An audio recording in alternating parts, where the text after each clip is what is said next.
जय श्री कृष्णा। राधे राधे। आज अपने सुनेंगे बुधवार व्रत कथा। बुधवार का दिन गणेश जी भगवान को समर्पित है। इस दिन व्रत और पूजा पाठ करने से बल बुद्धि का विकास होता है। रुके हुए कार्य शीघ्रता से पूरे हो जाते हैं। इसके साथ साथ अगर आपका कमाया हुआ धन व्यर्थ जा रहा है तो आपको बुधवार के व्रत करने चाहिए। ऐसा करने से आपके धन में बचत होगी और आपको कभी भी आर्थिक तंगी का सामना नहीं करना पड़ेगा।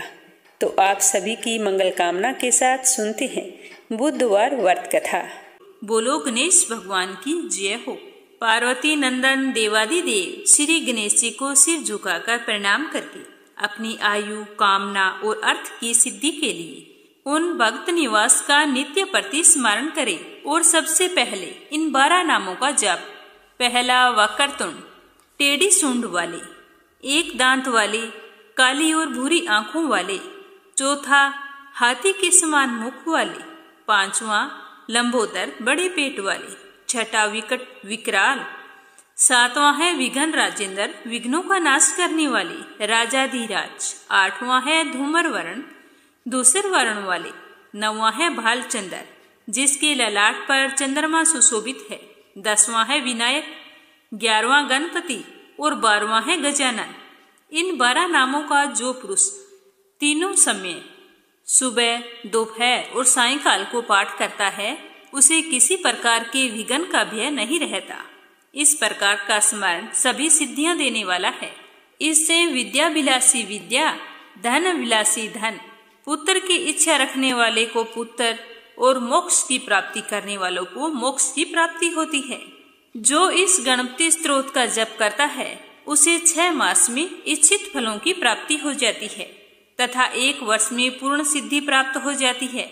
इसमें किसी भी प्रकार का कोई संदेह नहीं है। जो पुरुष इसे लिखकर 8 ब्राह्मणों को समर्पण करता है, गणेश जी की कृपा से उसे सब प्रकार की विद्या प्राप्त हो जाती है। तो ये था नारद पुराण में वर्णित श्री संकटनाशन गणेश स्तोत्र। अब अपने सुनेंगे गणेश पुराण में वर्णित श्री संकटनाशन गणेश स्तोत्र। बोलो गणेश भगवान की जय हो। देवता कहते हैं कि हे परमार्थ स्वरूप, आपको नमस्कार है। नमस्कार है, आप सबके कारण हैं, आपको नमस्कार है। नमस्कार है, आप सबके कर्ता हैं, आप सभी इंद्रियों में निवास करते हैं, आपको नमस्कार है। आप समस्त प्राणी में हैं, आपको नमस्कार है। हे सुरेश, आप भूत सृष्टि के कर्ता और संहारक हैं, आपको नमस्कार है, आपको नमस्कार है। आप समस्त बुद्धियों के प्रबोध रूप हैं, संसार की उत्पत्ति और लय करने वाले हैं, आपको नमस्कार है, आपको नमस्कार है। हे अखिलेश, आप विश्व के पालक हैं, कारणों के भी कारण, आपको नमस्कार है।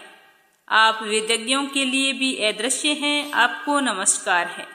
नमस्कार है, आप सबको वर देने वाले हैं, आपको बारंबार नमस्कार है। आप वाणी के विचार से परे हैं, वाणी से आपके स्वरूप का कथन नहीं किया जा सकता, आपको नमस्कार है, आपको नमस्कार है। आप विघ्नों का निवारण करते हैं, आपको नमस्कार है।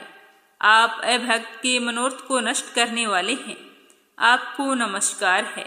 आप भक्तों के मनोरथ को जानने वाले हैं, आपको नमस्कार है। आप अपने भक्तों के मनोरथों के स्वामी हैं, उनके मनोरथ को सिद्ध करने वाले हैं, आपको नमस्कार है, नमस्कार है। आप विश्व की सृष्टि करने में कुशल हैं, आपको नमस्कार है। आप दैत्यों के विनाश के कारण हैं, आपको नमस्कार है। आप संकटों को नष्ट करने वाले हैं, आपको नमस्कार है, नमस्कार है। आप करुणा करने वालों में सर्वश्रेष्ठ हैं, आपको नमस्कार है, नमस्कार है। आपका स्वरूप ज्ञान में है, आपको नमस्कार है, नमस्कार है। आप अज्ञान को नष्ट करने वाले हैं, आपको नमस्कार है। आप अपने भक्तों को ऐश्वर्य प्रदान करते हैं, आपको नमस्कार है।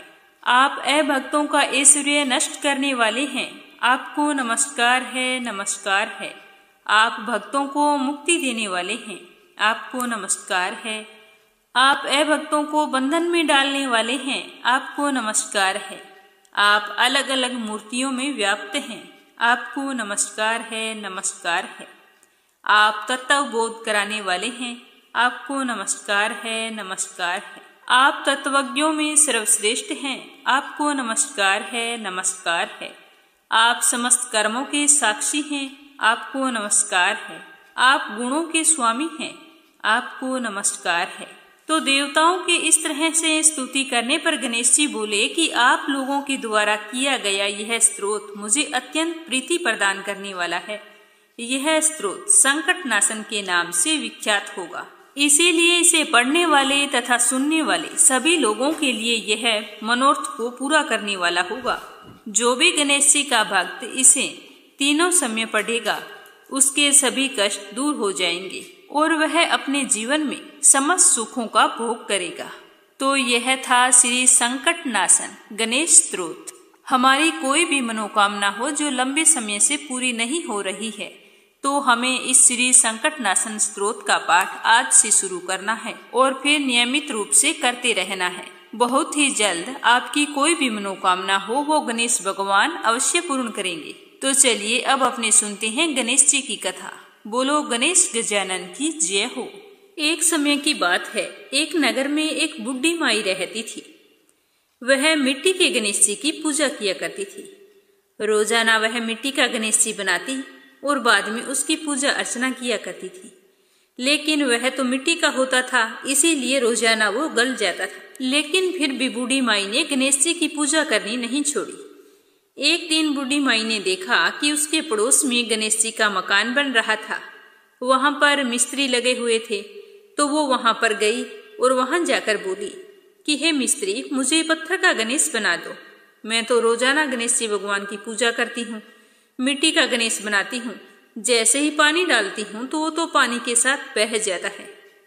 तो बुढ़िया की बात सुनकर वो मिस्त्री बोले कि हे बूढ़ी माई, जितनी देर तक हम तेरा पत्थर का गणेश जी गढ़ेंगे उतनी देर में हम अपनी दीवार ना बना लेंगे। एक गणेश जी के लिए हम हमारा समय क्यों खराब करें। तो मिस्त्री के इतना कहते ही बुढ़िया को तो गुस्सा आ गया। वो बोली कि राम करे तुम्हारी यह दीवार कभी भी पूरी ना हो, तुम्हारी दीवार टेढ़ी हो जाए।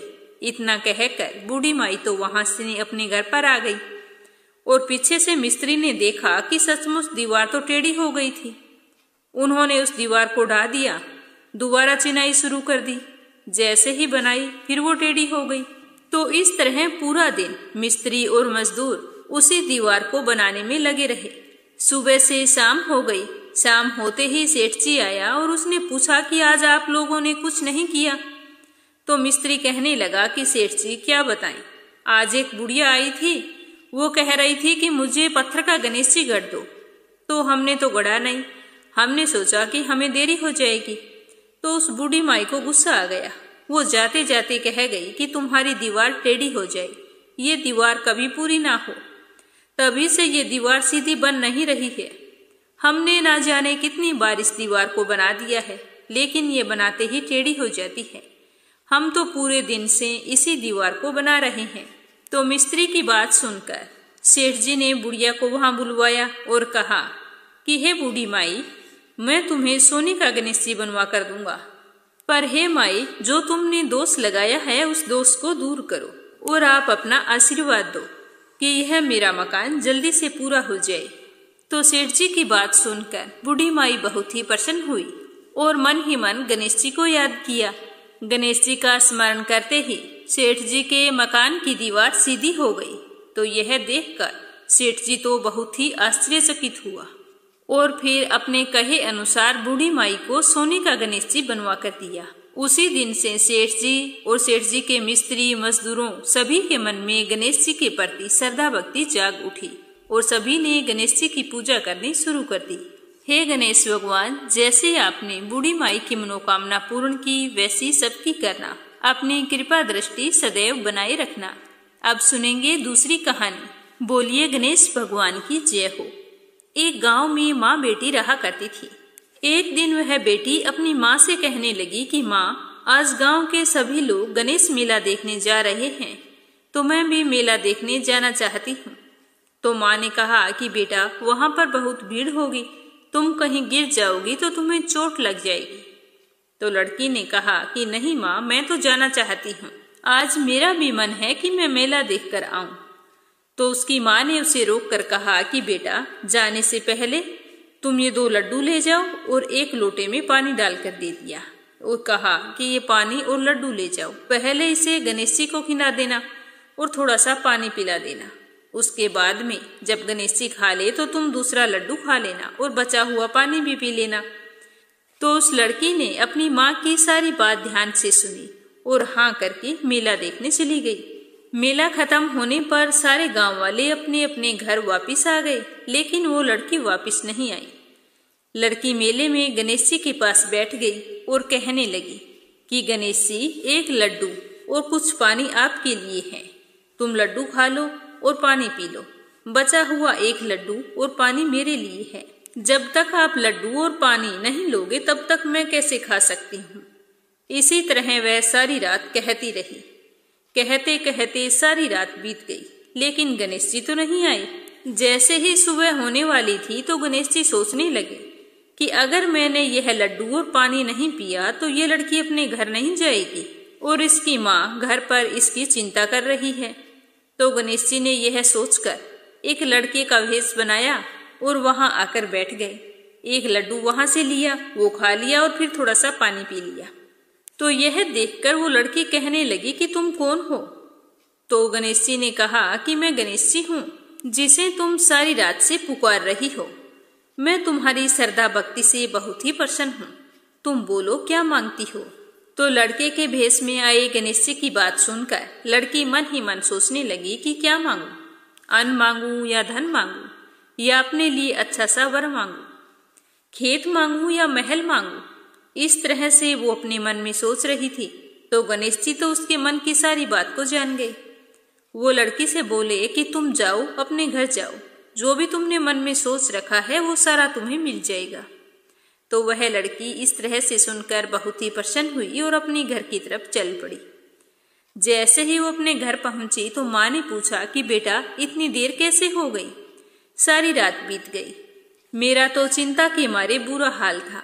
मैं तो सोच सोच कर परेशान हो रही थी कि तुम ना जाने कहाँ हो, किस हाल में हो। अब तुम मुझे बताओ कि तुम कहाँ थी। तो अपनी माँ की बात सुनकर उसकी बेटी बोली कि माँ, आपने जैसा कहा था मैंने तो वैसा ही किया था। मैं तो सारी रात गणेश जी को बुलाती रही। सुबह होने वाली थी तभी जाकर गणेश जी आए थे। तो जैसे ही गणेश जी ने लड्डू खाया, पानी पिया तो मैं घर आ गई। इस तरह कहते हुए उसने अपनी माँ को गणेश जी से हुई सारी बातचीत बता दी। और फिर देखते ही देखते जैसा लड़की ने मन में सोचा था उसे वैसा सब कुछ मिल गया। अगली कहानी। एक बहुत ही गरीब और अंधी बूढ़ी माई थी। उसका छोटा सा परिवार था जिसमें उसका बेटा और एक बहू रहती थी। बूढ़ी माई की गणेश भगवान में बहुत ही श्रद्धा थी। वह हमेशा गणेश जी की पूजा किया करती थी। तो एक रोज गणेश जी ने कहा कि बूढ़ी माई, कुछ तो मांग, मैं तेरी पूजा से बहुत ही प्रसन्न हूँ। तो बूढ़ी माई गणेश जी की बात सुनकर कहने लगी कि भगवान, मुझे तो मांगना नहीं आता है, मैं तुमसे क्या मांगू? तो गणेश जी कहने लगे कि कोई बात नहीं, आज तुम घर पर अपने बेटे बहू से पूछ कर आ जाना, कल मैं फिर आऊंगा, तब मुझे बता देना कि तुम्हें क्या चाहिए। तो बुढ़िया ने कहा ठीक है, और वो बड़ी ही खुशी खुशी अपने घर आई। घर आकर अपने बेटे से बोली कि बेटा, आज मुझे प्रभु विनायक बाबा ने स्वयं दर्शन दिए हैं और मुझे वरदान मांगने के लिए कहा है, लेकिन मुझे तो पता ही नहीं कि मैं क्या मांगूं। इसीलिए आज तुम ही मुझे बताओ कि मुझे क्या करना चाहिए। गणेश जी भगवान तो कल फिर आएंगे। तो उसके बेटे ने कुछ देर सोचने विचारने के बाद में कहा कि माँ, धन दौलत मांग लो। तो बेटे की बात सुनने के बाद बुढ़िया अपनी बहू के पास गई और जाकर पूछा कि बहू, अब तुम बताओ। तो सास की बात सुनकर बहू बोली कि माँ जी, हमारी शादी को ना जाने कितना समय हो गया है, अभी तक संतान की प्राप्ति नहीं हुई है, आपको भी पोता चाहिए, तो क्यों ना आप पोता मांग लो। तो बेटे और बहू की बात सुनकर बुढ़िया सोचने लगे कि ये दोनों तो अपने मतलब की चीज मांग रहे हैं। मैं अपनी प्रिय पड़ोसन से पूछ कर आती हूँ, वो मुझे सही राय देगी कि मुझे क्या मांगना है। तो यह सोचकर बूढ़ी माई पड़ोसन से जाकर बोली कि मुझे तो विनायक जी ने आज दर्शन दिए हैं और कहा है कि कोई वरदान मांग ली। तो मैंने तो अपने बेटे से पूछा तो कहता है कि धन मांग, बहू ने कहा कि पोता मांग ले। अब तुम मुझे बताओ कि मैं क्या करूं। बेटा बहू तो अपने मतलब की बात कर रहे हैं। तो बुढ़िया की बात सुनकर उसकी पड़ोसन बोली कि बुढ़िया, ना तो तू धन मांग ना तू पोता मांग, तू तो थोड़े ही दिन जिएगी। तू तेरी आंखें मांग ले जिससे तुम संसार को देखेगी। तो पड़ोसन की बात सुनकर बुढ़िया सोचने लगी कि अगर मैं आंखें मांग लूंगी तो संसार का क्या देखूंगी, जब मेरे बेटे बहू के अलावा कुछ भी नहीं है। अगर पोते पोतियां होते तो मैं उन्हें अपनी आंखों से देखती। आंखों से देखने लायक मेरे लिए तो कुछ भी नहीं है। यह सोचती सोचती बुढ़िया घर आ गई। सारी रात सोचने में ही विचार दी। सुबह जल्दी उठी, नहा धोकर फिर वो गणेश जी के मंदिर चली गई और वहां बैठी मन में सोच रही थी कि ऐसा क्या वरदान मांगूं कि जिससे बेटा बहू भी खुश हो जाए और मेरा मतलब भी सिद्ध हो जाए। इतनी ही देर में वहां पर गणेश जी आ गए और बोले कि बूढ़ी माई, आज कुछ मांग ले, आज मैं फिर आया हूँ। तो वह बोली कि हे गणेश जी भगवान, मैं आपको प्रणाम करती हूँ। मुझे तो और कुछ नहीं चाहिए। मुझे आंख दे जिसे सोने के कटोरे में पोते को दूध पीता हुआ देख सकूं और अंतकाल में मोक्ष दे। तब गणेश जी बोले कि बूढ़ी माई, तूने तो मुझे ठग लिया। तुमने तो भोली बनकर सब कुछ मांग लिया। और मुस्कुराने लगे और कहा कि बूढ़ी माई, जैसा तुमने कहा है वैसा सब कुछ तुम्हें मिल जाएगा। यह कहकर गणेश जी वहां से अंतर्ध्यान हो गए और बूढ़ी माई को मांगे अनुसार सब कुछ मिल गया। हे गणेश जी भगवान, जैसा आपने बूढ़ी माई को दिया वैसा सबको देना और अपनी कृपा दृष्टि हम सब पर बनाए रखना। अगली कहानी। एक समय की बात है कि एक गांव में एक बूढ़ी माई रहती थी। वह गणेश जी की परम भक्त थी। जब भी वह पूजा करती तो गणेश भगवान से कहती कि गणेश भगवान, मुझे नाती देना, पोता देना। अगर मेरे नाती हो जाए तो मैं 1.25 मन लड्डू का भोग लगाऊं और चांदी का छत्र चढ़ाऊं।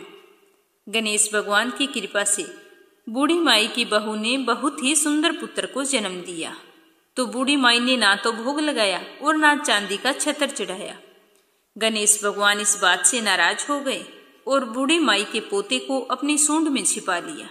बूढ़ी माई अपने पोते को ना देखकर बहुत ही परेशान हो गई और पूरे गांव में इधर उधर ढूंढने लगी।